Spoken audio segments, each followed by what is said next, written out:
දේශනාවට විනාඩි 6ක කාලයක් තියෙනවා. பிஸ்மில்லாஹிர் ரஹ்மானிர் ரஹீம். கௌரவ சபாநாயகர் தவிசாளர் அவர்களே, குறிப்பாக இன்று நாங்கள் நாட்டினுடைய விவசாயம் மற்றும் பொருளாதார முன்னேற்றம் தொடர்பாக நாம் பேசிக்கொண்டிருக்கின்றோம். நாட்டினுடைய பொருளாதாரத்தை கட்டி எழுப்புவதற்கு வெறுமனே வெளிநாட்டு உள்நாட்டு உற்பத்தி தங்கி மாத்திரம் இருக்காமல் வெளிநாட்டு முதலீட்டாளர்களையும் கொண்டு வந்து இலங்கையினுடைய பொருளாதாரத்தை கட்டி எழுப்புகின்ற போதே நமது நாட்டினுடைய பொருளாதாரத்தை கட்டி எழுப்ப முடியும். அதை விடுத்து ஆளுங்கட்சியில் இருக்கின்ற அமைச்சர்கள் எம்பிக்கள் எதிர்க்கட்சிகளை விமர்சித்து கொண்டும் எதிர்க்கட்சியில் இருக்கின்ற எம்பிக்கள் ஆளுங்கட்சியை விமர்சித்து கொண்டும் இருந்தால் ஒருபோதும் பிரச்சனைக்கு தீர்வுகளை காண முடியாது. நான் இன்று காலையிலிருந்து அவதானித்துக் கொண்டிருக்கின்றேன். அநேகமான அரசாங்க கட்சியினுடைய உறுப்பினர்கள் எதிர்க்கட்சி என்ன செய்தார்கள் என்று எதிர்க்கட்சியை பற்றியே பேசிக்கொண்டிருந்தார்கள். எதிர்க்கட்சியில் இருக்கின்ற பலர் ஆளுங்கட்சி என்ன செய்திருக்கிறது என்று பேசிக்கொண்டிருக்கின்றார்கள். இந்த நிலையிலே இருந்து நாங்கள் மாற வேண்டும். ஏனென்றால் நமது நாடு பொருளாதாரத்திலே முன்னேற வேண்டும். யார் ஆட்சி செய்தாலும் நாடு முன்னேறுகின்ற போதுதான் யார் ஆட்சிக்கு வந்தாலும் நாட்டை கட்டியெழுப்ப முடியும். குறிப்பாக இன்று அண்மையில் ஏற்பட்ட மோசமான அந்த வெள்ளம், சூறாவளி தித்வா சைக்ளோன் ஊடாக நமது நாடு மிக மோசமாக பாதிக்கப்பட்டிருக்கிறது. விவசாய நிலங்கள் பாதிக்கப்பட்டிருக்கிறது. மீனவர்கள் பாதிக்கப்பட்டிருக்கிறார்கள். பாதிக்கப்பட்ட மீனவர்களுக்கு எந்த ஒரு நிவாரணம் வழங்கப்படவில்லை. அவர்களுக்கான வலைகளோ அவர்களுக்கான சாதாரண சிறிய படகுகளோ அவர்களுடைய பாதிக்கப்பட்ட மீன்பிடி தொழிலை மீள கட்டியெழுப்பதற்கான எந்த ஒரு வழிவகைகளும் மேற்கொள்ளப்படவில்லை. விவசாயம் மிக மோசமாக பாதிக்கப்பட்டிருக்கிறது. நெல் மிக வடகிழக்கு மாகாணத்திலும் அன்றாபுரம் புலனறுவை மாவட்டங்களிலே நெல் உற்பத்தி மிக மோசமாக பாதிக்கப்பட்டிருக்கிறது.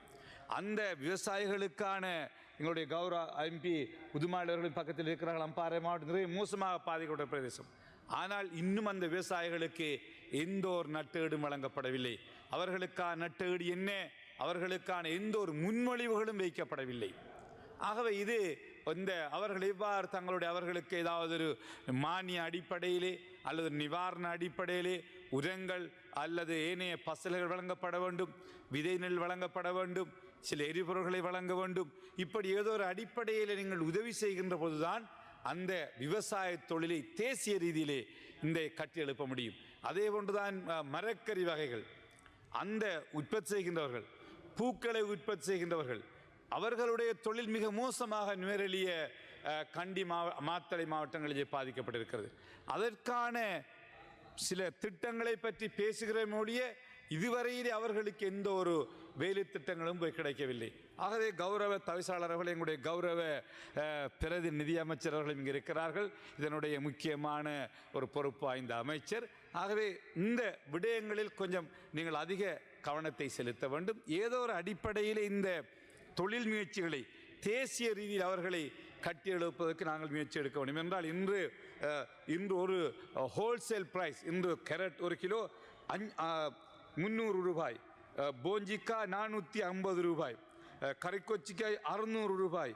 ஆனால் பக்கத்து நாடுகளிலே இந்தியா, பாகிஸ்தான், பங்களாதேஷ் போன்ற நாடுகளிலே இதிலே 4/5 மடங்கு பங்கு விலைதான் அங்கு விற்கப்படுகிறது. ஆகவே நான் அண்மையில் போன போது கூட நான் கேரளாவிலே பார்த்தோம், வியந்து போனோம் எவ்வளவு தூரம் விவசாயத்திலே நாடு முன்னேறி இருக்கிறது. ஆகவே கௌரவ தவிசாளர், கௌரவ பிரதி நிதி அமைச்சர், படித்த ஒரு பேராசிரியர், ஆகவே நீங்கள் அதிக கவனம் செலுத்த வேண்டும். நிதி அமைச்சு கவனம் செலுத்த வேண்டும். விவசாயத்துறையிலே நாட்டை முன்னேற்றுவதற்கான முன்னேற்பாடுகளை நீங்கள் மேற்கொள்ள வேண்டும். இந்த விவசாய தொழிலை முன்னேற்றுவதற்கான ஒழுங்குகளை செய்ய வேண்டும். வெள்ளத்தால் பாதிக்கப்பட்டவர்களை தொழில்களை மீள கட்டியெழுப்பதற்கான உதவிகளை நீங்கள் செய்ய வேண்டும். அப்போதுதான் இதை செய்ய முடியும். அதற்கான உதவிகளை அரசாங்கம் செய்ய வேண்டும். அதே போன்று மின்சாரத்தினுடைய விலை நாளுக்கு நாள் அதிகரித்து கொண்டு போகிறது. இவ்வாறு விவசாய தொழிலிலே ஈடுபடுகின்றவர்கள், மரக்கறி செய்கின்றவர்கள் போன்றவர்களுக்கு குறைந்த ஒரு மின்சார கட்டணத்தை வழங்க வேண்டும். தொழிற்சாலைகளை, இண்டஸ்ட்ரீஸ், ஏற்றுமதியோடு தொடர்பட்ட இண்டஸ்ட்ரீஸ் அவற்றை செய்வர்களுக்கு ஒரு கணிசமான மானிய அடிப்படையிலான எலக்ட்ரிசிட்டி வழங்குகின்ற ஒரு நடைமுறை இந்தியாவிலே இருக்கிறது. அதனால் தான் இன்று இந்தியா பொருளாதாரத்துறையிலே முன்னேறி இருக்கிறது. தென்னம் தோட்டம் ஏனைய தோட்டங்களைச் சேர்ந்தவர்களுக்கு குறைந்த மின்சார கட்டணத்தை வகுக்கிறார்கள். எங்களது நாட்டிலே இருக்கின்ற உயர்ந்த மின்சார கட்டணம், உயர்ந்த சம்பளம், உயர்ந்த எரிபொருள் விலை, இதற்கு மத்தியிலே அவர்களுடைய தொழில்களினூடாக சரியான வருமானத்தை பெற முடியாத காரணத்தினால் விவசாயத்துறையிலே முதலீடு செய்வதை நமது நாட்டு முதலீட்டாளர்கள் தவிர்த்து வருகிறார்கள். ஆகவே இன்று பல வெளிநாட்டு முதலீட்டாளர் இலங்கைக்கு வந்து இலங்கையினுடைய பொருளாதாரத்தை கட்டியெழுப்பதற்கு ஆயத்தமாக இருக்கிறார்கள். வசதிகளை நீங்கள் செய்ய வேண்டும். விசேடமாக ஃபைனான்ஸ் மினிஸ்ட்ரி இதற்கான திட்டங்களை நீங்கள் வகுக்க வேண்டும். முதலீட்டாளர்களை கொண்டு வருவதற்கு தேவையான ஒழுங்குகள், அவர்களுக்கான வசதி வாய்ப்புகள், அவர்களுக்கு எவ்வாறான வசதி ஃபெசிலிட்டிஸ்களால் கொடுக்க முடியும் என்ற விடயங்களிலே அதிக கவனத்தை செலுத்தி முதலீட்டாளர்களை கொண்டு வருகின்ற போது இலங்கையில் இருக்கின்ற நல்ல மிகச்சிறந்த முதலீட்டாளர்களை கொண்டு வந்து விவசாயத்துறையிலே ஆகவே நாங்கள் எங்களுடைய விவசாயத்துறை ஆகவே கௌரவ நிதி அமைச்சர் அவர்கள் ஒரு விசேட வேலை திட்டத்தை வகுக்க வேண்டும். தேவையான முதலீட்டாளர்களை கொண்டு வருவதற்கு நாங்கள் ஆயத்தமாக இருக்கிறோம். எங்களால் முடிந்த அளவு வெளிநாடுகளில் இருந்து அவர்களை கொண்டு வந்து முதலீடுக்கு ஆயத்தமாக இருக்கின்றோம். அவர்கள் எதிர்பார்ப்பதெல்லாம் அவர்களுடைய முதலீடுகளுக்கான safety and security and facilities, அதுகளை நாங்கள் கொடுக்கின்ற போதுதான் எங்களால் இந்த துறையை முன்னேற்றம் அடைய செய்ய முடியும். ஏனென்றால் இல்லாவிட்டால் நாங்கள் பேசிக்கொண்டே இருக்கலாம். ஆட்சிமார் நீங்களும் பேசிக்கொண்டு இருக்கிறீர்கள், நாங்களும் பேசிக்கொள்கிறோம். இன்னும் 4 வருடம் போகின்ற போது நீங்களும் வீட்டுக்கு போய் விடுவீர்கள். இன்னும் ஒரு கூட்டம் வந்து அங்கே அமர்ந்து இருக்கும். ஆகவே இப்படி நாங்கள் பேசி இருக்காமல் எதிர்காலத்தை நாட்டை கட்டியெழுப்பதற்கான தீர்க்க தரிசனமான யதார்த்தமான முன்னேற்றக்கூடிய அல்லது செயற்படக்கூடிய